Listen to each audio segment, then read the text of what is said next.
She walked away without a pause, no glance over her shoulder, no hesitation in her step. Just the sound of shoes against the floor and the slow groan of the door closing behind her, like even the walls were tired of holding on. I didn't stop her. I didn't demand answers. Deep down, I already knew. These things never collapse in a single moment. They unravel quietly. Missed smiles, dinners that felt like silence, calls that stopped meaning anything.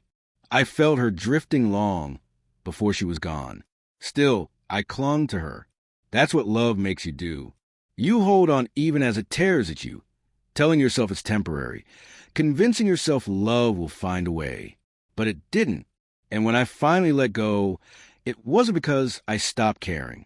It was because I was exhausted from begging someone to choose me.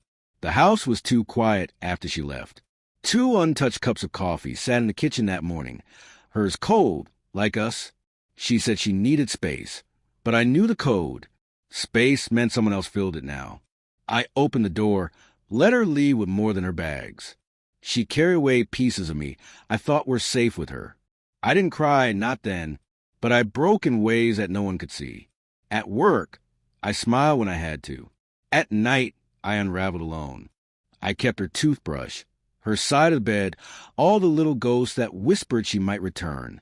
I told myself I was strong, but really I was just waiting. Time, cruel and kind, did what it always does. It pushed forward. I erased her number, gave away her things, bought new sheets, stopped looking at her photos, stopped chasing the memory of someone who no longer existed. Healing wasn't dramatic. It was brushing my teeth on days I didn't care to. It was choosing a walk instead of writing a message I'd regret. It was the quiet victories. The first night, I slept without waking up to an empty side of the bed. Slowly, I found pieces of myself.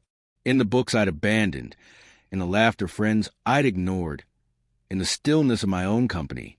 And just when I thought I was finally free, she showed up again. Rain, of course.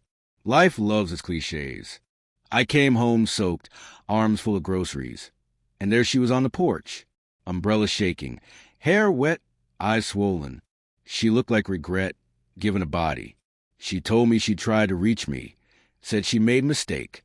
The man she thought was better wasn't. She couldn't sleep, couldn't stop seeing me everywhere. She missed my patience, my kindness, the love she had once treated carelessly. She broke down right there in the rain. For a moment, I almost let her back in, because memories are dangerous. They make you believe it wasn't as bad as it was. But I remembered lying awake, imagining her with someone else. I remembered the forgotten birthdays, the lonely nights, the silence that cut deeper than any fight. I remember the morning I stood in the kitchen, realizing she'd left me long before she walked out the door. So when she asked why I wouldn't take her back, I told her the truth, because I found myself. The man she left no longer existed.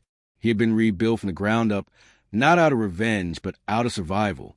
Letting her back and would be burning down everything I worked so hard to rebuild. She begged, said she'd changed, promised anything. Maybe she had. But I wasn't her shelter anymore. I wasn't her safe return.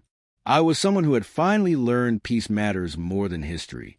So I said no, not with anger, not with bitterness. Just no. Her tears fell, her shoulders slumped, and this time she walked away slower, heavy with regret. She looked back once. I didn't. I closed the door, not to shut her out, but to keep myself whole. Not every story deserves another chapter. Sometimes the bravest ending is knowing when not to reopen the book. And if you've ever had someone leave only to return too late, you know this feeling. We're not as alone as we think. We're just stronger now.